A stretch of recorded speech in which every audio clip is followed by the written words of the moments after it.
it's kind of like I said, in some ways, it's the further you get down the process, the more it is reliant on the previous steps.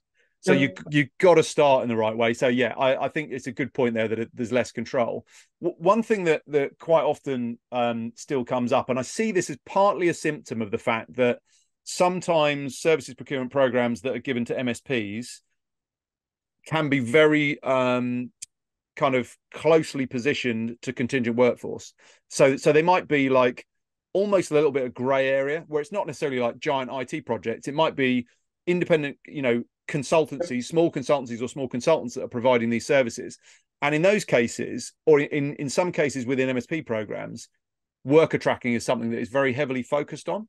If I take a bigger view of procurement across complex services categories, I feel like that diminishes in importance because it's all about getting an outcome from an organization.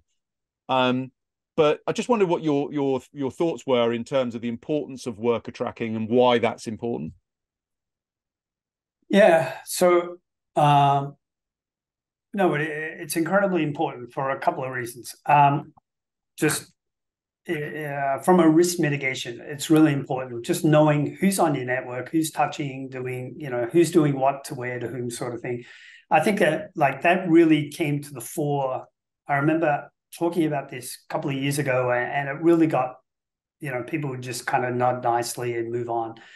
But then when COVID hit and everyone suddenly went on remote work and they were trying to figure out what's going on, suddenly it really drove home the point that we need to know where everyone is, what they're doing, how they're connected to our networks, what do we got, how do we structure our work, what risks do we have, etc.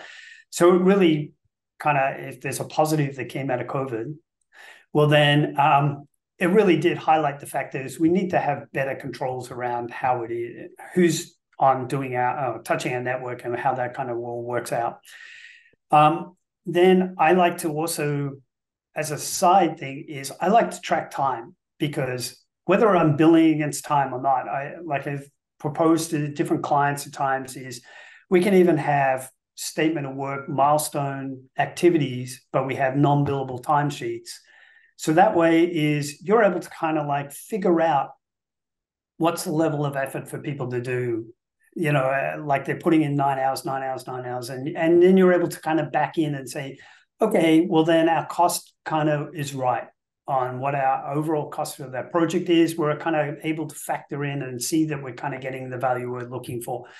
And so I think it's really important to kind of, from a back in the napkin kind of calculation, it'd be really good to get that information. You're able to start work out loading that you can then start to use in future projects. If something similar comes up, you go able to look at and go, oh, look, it's 500 hours of this took to do this. Well, then, it's comparable effort. So you can kind of like do your own budget kind of calculations and make sure you're right. But I like to track workers, just time and making sure who's doing what. I appreciate the fact that, there's organizations and projects where that's not applicable, but it's kind of horses for courses. Like if I'm on a project that, had 2,000 workers on it, I'm pretty sure, like that might go by the wayside, being able to get them to track time. But, you never know. It depends on how important it is to the organization, how important that project's going to be, and how important it is to you to really know that the value is being delivered.